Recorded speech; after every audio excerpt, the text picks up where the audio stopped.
Hello, good afternoon. My name is George Laird and welcome to the Laird Report. In this edition of the Laird Report, I'd like to talk about Scottish politics and in particular the Scottish National Party, which is the ruling party of the Scottish Government. The Scottish National Party. There are four main groups that make up and control the SNP in my opinion. Those groups are the LGBT group. This group is the main group that controls the party at particularly senior levels within the party in terms of committees and structures and branches, and also has quite a large number of elected representatives at Holyrood and also at Westminster, as well as at council level. The second group is the Muslim group. Their influence is limited mostly to the central belt of Scotland to make the SNP look like it is a diverse party which welcomes everybody. The third group, which doesn't get an awful lot of publicity except in terms of bad publicity, is what I term Sinn Féin Light. This group is anti-UK, who basically see Scottish independence as a route for the breakup of the United Kingdom and to reunite Ireland. They aren't interested in any way, shape or form regarding Scottish independence. They're just using the SNP as basically a vehicle to attack the United Kingdom. The final group is the rich. Their agenda isn't ideological. They want power, money and status. So there isn't really any agenda other than that. They can see the SNP as a money-making vehicle, particularly when it's in government. And it gives them a highway to the taxpayers' money, which they would find more difficult to get in a different type of administration, such as Conservative or perhaps even Labour, depending on whether or not they would change allegiance. One thing I would say, and I think this is becoming more clear, is there's something deeply rotten about the Scottish National Party.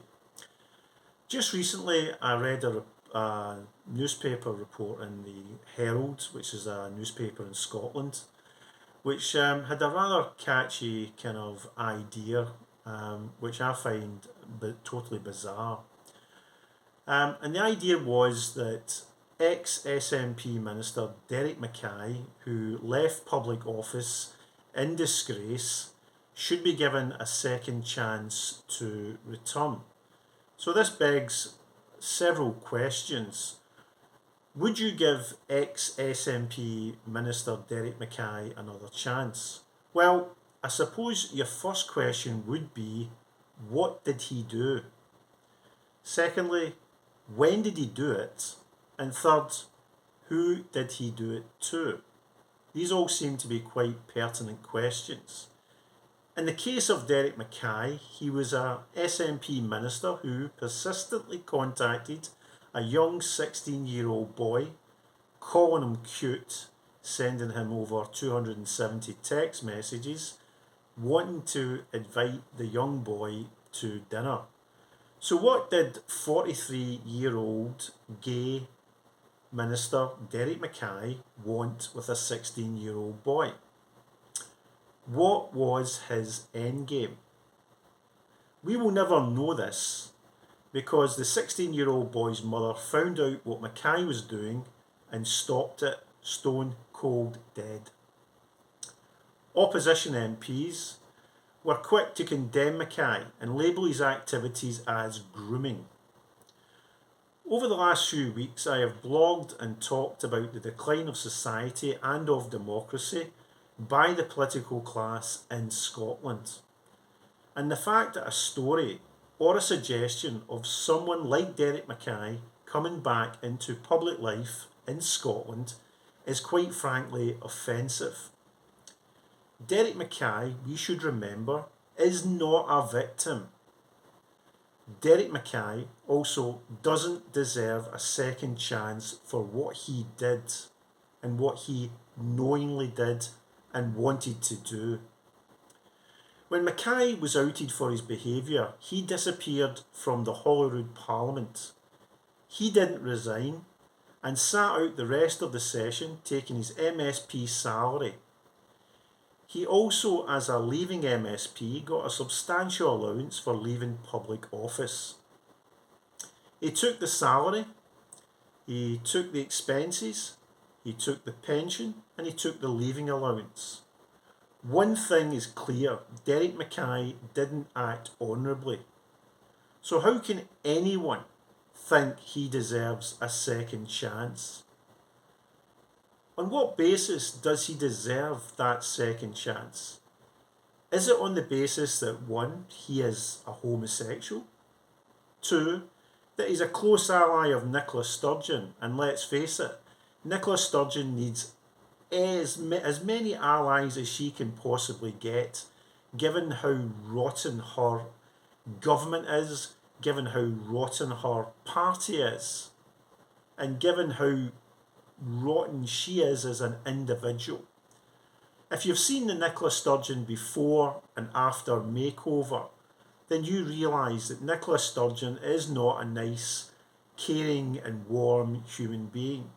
She's a nasty, vile individual who has risen to the top by clinging on to the coattails of her former mentor, Alex Salmon.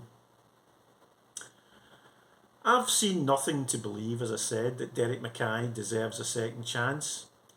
When he was caught, he was like most nationalists who get caught, whether they're caught doing something criminal or whether they're caught doing something morally reprehensible. He jumped on the bandwagon and claimed that he was mentally ill. He isn't the first nationalist of the modern era to use mental illness as an excuse. He wasn't ill enough to have any problem, however, taking his salary or his expenses or his leaving allowance. A second chance for Derek Mackay, in my opinion, absolutely not. And I think if you look back, not just on his history where he attempted to groom a young 16-year-old boy, but on his other failings in life, you will see that this is a man that doesn't deserve redemption. Far from it. We should remember Derek Mackay. We should remember what Derek Mackay did, and what we should do is remember what Derek Mackay is. And Derek Mackay is a particularly loathsome individual. He managed to get into Scottish politics. He managed to climb up the greasy pole. But at the end of the day, Derek Mackay is not someone who should be allowed into public office. Not because of his sexuality, but because of his character. He's a man who has failed to live up to the Nolan principles of public life. The Nolan principles expect every politician to abide by a certain standard of behaviour while in public office. Derek Mackay failed to do this time and time again. So in my opinion, there is no way back for Derek Mackay, not as an elected politician and not as a member of a government, either nationally or locally.